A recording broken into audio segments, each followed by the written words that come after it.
महासागर जैसा व्यवहार नहीं करेंगे, महासागर नहीं बनेंगे। तालाब बना करके झंडा गाड़ते रहेंगे। एक और महत्वपूर्ण रखने दिया, वो इस साल को भारत का साल बताया, चाहे चंद्रयान हो, चाहे G20 की मेजबानी करना हो, चाहे विश्व क्रिकेट का आयोजन हो।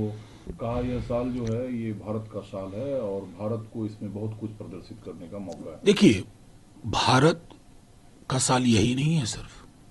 सोनक साहब चूक रहे हैं। आने वाले कई बरस, शायद आने वाली सदियां भारत की हैं।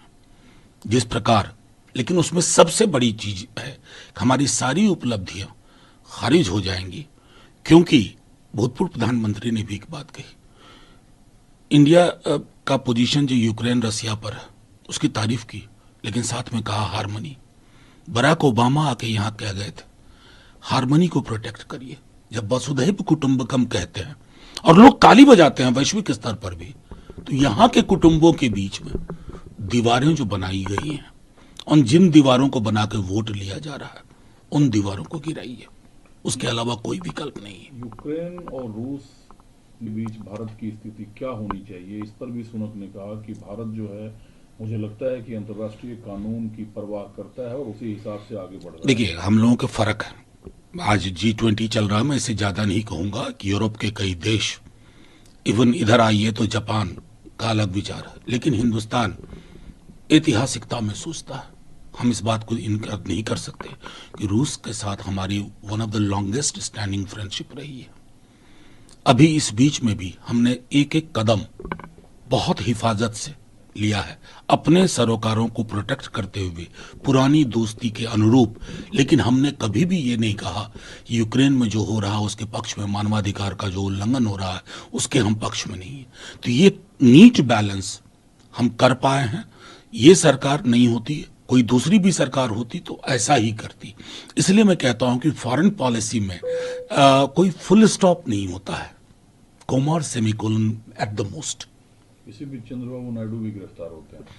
देखिए, चंद्रबाबू नायडू की गिरफ्तारी से मुझे एक चीज तो स्पष्ट हो गया, ये जो राजनीतिक प्रतिद्वंदियों को जेल के सलाख के पीछे रखने की गौरवशाली परंपरा मोदी जी और अमित शाह जी ने शुरू की है, उसमें नए चेले चपाटे भी शामिल होते जा रहे हैं। और आखिरकार आप लोगों ने जीत का सेहरा अपने सर बांध ही लिया। जो उपचुनाव के परिणाम आए उसमें 4 बनाम 3 में 4 इंडिया के हवाले कर दिया, 3 बीजेपी के हवाले कर दिया। देखिए, अब इसमें मैं समझता हूं कि उपचुनाव का एक अपना अलग मिजाज होता है, लेकिन इतना तो तय है ना कि इतने बड़े सत्ता संसाधन के समक्ष, बल्कि आप बागेश्वर का भी चुनाव देखिए जो कि बीजेपी की झोली में गया है, 2300 वोट से आप जीते। पूरी सरकार लगा दी गई थी, घोसी में आपने वही किया, पूरी सरकार झोंक दी थी, मुख्यमंत्री वगैरह वगैरह सब। लेकिन इस उपचुनाव तो ये साबित किया ना, इंडिया भी है इसमें, भारत भी है। भारत जुड़ेगा, इंडिया जीतेगा। और मैंने तो ये भी सुना है कि कालिदास मार्ग पर एक व्यक्ति विशेष रहते हैं, उनको घोसी के परिणाम से कोई खास दुख नहीं हुआ। इस विषय कर्नल ने अल्पसंख्यक समुदाय को गाड़ी खरीदने पर 3 लाख रुपए सब्सिडी देने का ऐलान किया है, जिसे भाजपा ने सीधे तौर पर अपीजमेंट पॉलिटिक्स। पहले पूरी वो प्रारूप उसका देख लीजिए।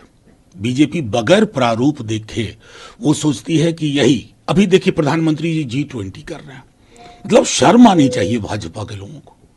मैसेज क्या दे रहे हैं? वसुधैव कुटुंबकम। और उनके चेले चपाटी क्या कर रहे हैं बीजेपी के?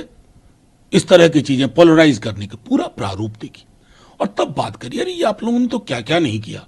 बजरंग दल को बजरंग बली के बराबर कर दिया था कर्नाटका में। जनता समझदार है। लेकिन एक तरफ इसे इंडिया का जीत बताते हैं, दूसरी तरफ आम आदमी पार्टी ने मध्य प्रदेश में 10 और छत्तीसगढ़ के लिए भी उम्मीदवारों की घोषणा कर दी। कोई नहीं, अब देखते रहिए ना, ये सब चीजें होंगी। अगर हम सब अलग अलग ना होते तो क्या एक प्लेटफॉर्म बनाने की कोशिश होती या एक दल बनाने की कोशिश होती? हमने प्लेटफॉर्म क्यों बनाया? एक दल नहीं बन सकते ना।